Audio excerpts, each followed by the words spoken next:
The Syrian President Ahmed al-Sharaa is heading to Moscow as Russia moves to secure the future of its military bases in Syria.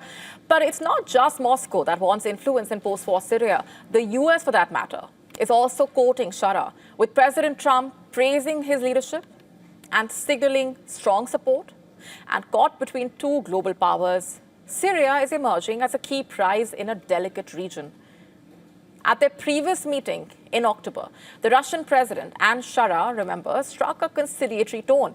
It was their first meeting since Syria's rebel forces toppled Moscow ally and former President Bashar al-Assad. Russia's continued sheltering of Assad and his wife since their ouster has been a thorny issue. A little bit of background here. Russia was a key ally of the ousted President Assad during the bloody 14-year Syrian civil war, launching airstrikes on rebel-held areas of Syria that were controlled by Shara's Islamist forces. And Assad's toppling in late 2024 had dealt a major blow to Russia's influence in the region and laid bare the limits of Moscow's military reach as well, as it continues to fight a war with Ukraine.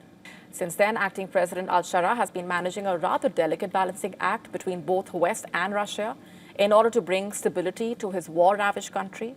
Sharaa has also embraced US President Donald Trump, who on Tuesday praised the Syrian leader as highly respected and said things were working out very well. The two spoke over the phone a day before the Syrian leader visits Russia.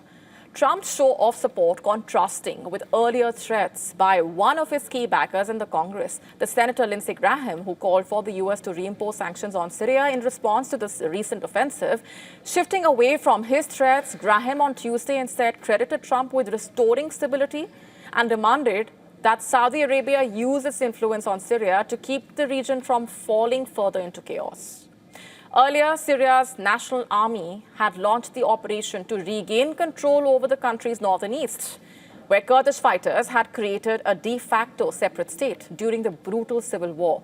The operation ended with a ceasefire that has been described as fragile at the moment.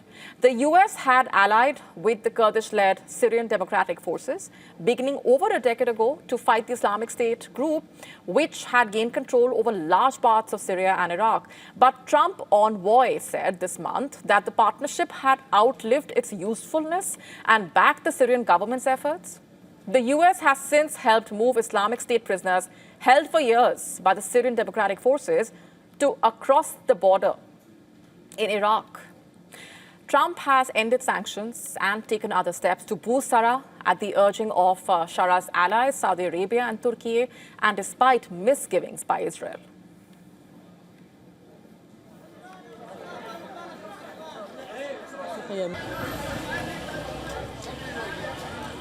To stay up to speed with the latest news, download the WION app and subscribe to our YouTube channel.